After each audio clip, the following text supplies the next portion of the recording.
স্বরূপ বিশ্বাস আমাদের দাদা তারক ব্যানার্জি মহাশয়কে ঘরে ঢুকে মেরেছে, এত ভালো ভালো কাজ করেছে, সেই জন্য ওনার জন্য আমি গিফট নিয়ে এসেছি।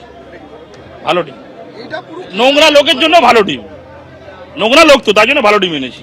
খারাপ লোক যেরকম অভিষেক ব্যানার্জির উপর পড়েছিল পচা টিম, স্বরূপ বিশ্বাস এত ভালো লোক, সেই জন্য এই টিম নতুন টিম কেনা, এক্ষুনি কিনে নিয়ে একটু রিটার্ন প্রশ্ন না, আমি মনে খুশি, স্বরূপ বিশ্বাসের জন্য নিয়ে এসেছি একদম গিফট, রিটার্ন গিফট। আমার নাম বাবাই মন্ডল, আমি আমার নেতা তারক ব্যানার্জি, তার উদ্দেশ্যে আমি এসেছি এখানে। লেট এলাম, সেইটা আমার দুঃখ, মনে খুব দুঃখ আমার। ভালো টিম, খারাপ লোকের জন্য ভালো টিম না, স্বরূপ বিশ্বাসকে গিফট দেওয়ার জন্য এনেছিলাম। না এটা তো আপনি ভালো করে জানেন, আমার এত ভাইরা আছে, ছুঁড়ে নাকে চোখে মুখে পড়তো কেন? তার কারণ আমাদের দলের লোকরা বলেছে কারোর গায়ে হাত দেবেন না, কাউকে মারবেন না, কোন টিএমসির লোককে কিছু করবেন না, তাই আমরা কি করে মারবো তো না, এইভাবে আমরা ডিম দিয়ে গিফট দিচ্ছি। স্বরূপ বিশ্বাস কেন সব নেতা খাবে, এই জন্যই টিম এর উপর এটা ওনার স্পেশাল গিফট। একটা ভালো ডিম দিয়ে মেরে আমরা একটা গিফট দিতে চাইতাম ওনাকে আজকে, যে অত জোরে না, ডিম দিয়ে লাগলে আপনারাও জানেন যে ফাটে না, যেটা অভিষেক ব্যানার্জি যেই নাটকটা করেছে ফেটে গেছে, নিজে শোনাচ্ছেন খুলে পকেটে ঢুকিয়ে বলছে লোক এ করে দিয়েছে ওনারই লোকদের নিয়ে, এর জন্য এনে এই ডিমটা আমরা উপরে, এটা কম পড়লেও আমরা আরো বড় পেটি অলরেডি দোকানে বলা আছে, ওনাকে স্পেশাল ভাবে আমরা দিতে চাইছিলাম ডিমটা, ঠিক আছে? আমাদের এটা আজকে উদ্দেশ্য, কিন্তু আমরা লেট করে ফেললাম, ঠিক আছে? এটাই আমাদের অনেক মানে কষ্ট লাগছে, আজকে আমরা লেট করে ফেললাম, ওনাকে দিতে পারলাম না। আমরা বাইক চুরি করা সবকিছু উনি আছে, উনি একমাত্র অভিষেক ব্যানার্জির সবচেয়ে ভালো কাছের লোক ছিল। ওর নিয়ালিপুরে অফিস আছে যে লিপসন বান বলে অফিসে, সেটা হচ্ছে বেয়ালার যে কাকু, উনি ওখানকার সুপারভাইজার ম্যানেজার। টালিগঞ্জের যে স্টুডিও পাড়া, ওখানে মেয়েদের নায়িকাদের বাজে প্রমোশন দিয়ে তাদের অত্যাচার করা, সে না চাইলে তাকে অন্য জায়গায় ফাঁসিয়ে দেওয়া, এসব করেছে, সবার পেটে মাছ মেরেছে। বিশ্বাস 2024 সালে আমাকে আমার ভাইকে মেরে আমার সামনে 4টে দাঁত ফেলে দেয়, আমার ভাইকে আমাকে সারা হসপিটালে ঘুরতে হয়, কেউ একটা এমসিও করে না হসপিটাল থেকে, ওনার নাম কেউ লিখবে না। পুলিশ প্রশাসন, পুলিশ আমাকে রাত্রিবেলা গিয়ে বলেছিল যে স্বরূপ বিশ্বাসের নাম বাদ দিয়ে আপনি যার খুশি নাম দিন, আমরা নাম লিখবো। তখন পুলিশ কিন্তু স্বরূপ বিশ্বাসের সহায়তায় ছিল, আমাদের সহায়তায় ছিল না। নিউ আলিপুর থানার সামনে ছবি আপনাদের সামনে রাখলাম, সেখানে বিক্ষোভ দেখানো হচ্ছে। স্বরূপ বিশ্বাস তাকে গ্রেফতারের পর নিউ আলিপুর থানায় নিয়ে যাওয়া হয় এবং সেখান থেকে মেডিকেল করানোর জন্য তাকে বের করে আনা হয়েছে। টেলিফোনে এই মুহূর্তে আমাদের সঙ্গে রয়েছেন প্রতিনিধি পার্থপ্রতিম ঘোষ। পার্থপ্রতিম, আরো একবার জানতে চাইবো কোন কোন অভিযোগ রয়েছে স্বরূপ বিশ্বাসের বিরুদ্ধে, যার ভিত্তিতে এই গ্রেফতারি?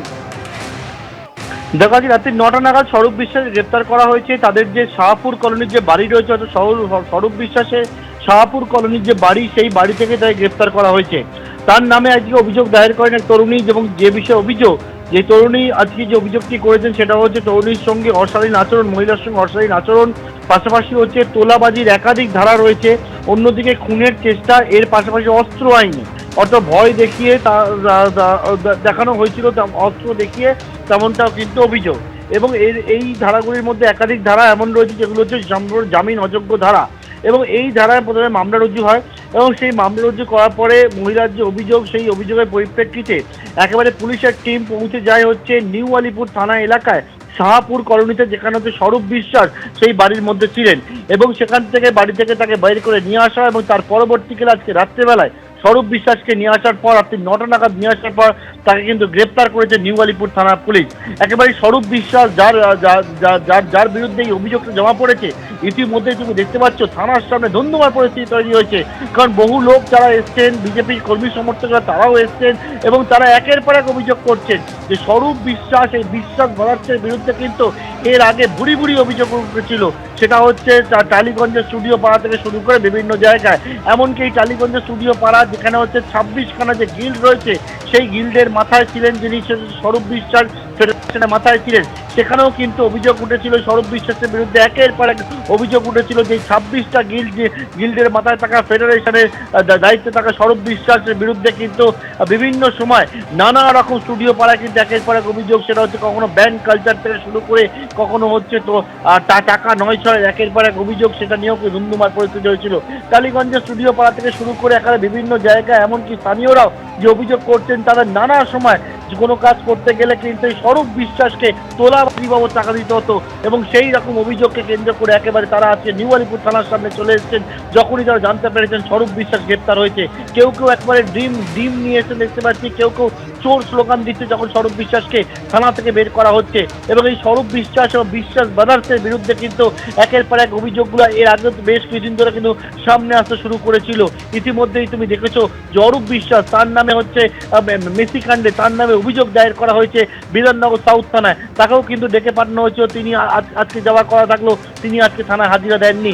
অন্যদিকে সৌরভ বিশ্বাস, তার বিরুদ্ধে যে অভিযোগ মহিলাকে সঙ্গে অশালীন আচরণ, মহিলাকে ভয় দেখানো, মহিলার তোলাবাজি, টাকা চাওয়া, পাশাপাশি হচ্ছে অস্ত্র আইনে মামলা, একেবারে দর্শকরা দেখতে পাচ্ছ ডিম নিয়ে তারা এসছেন থানার সামনে সৌরভ বিশ্বাস গ্রেপ্তার করার পর।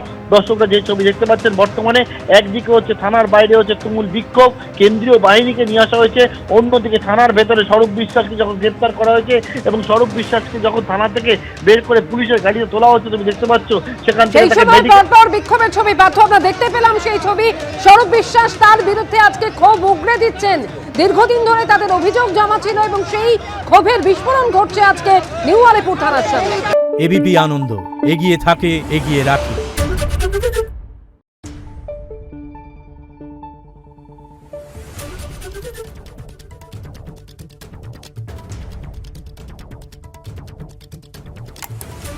Thank you.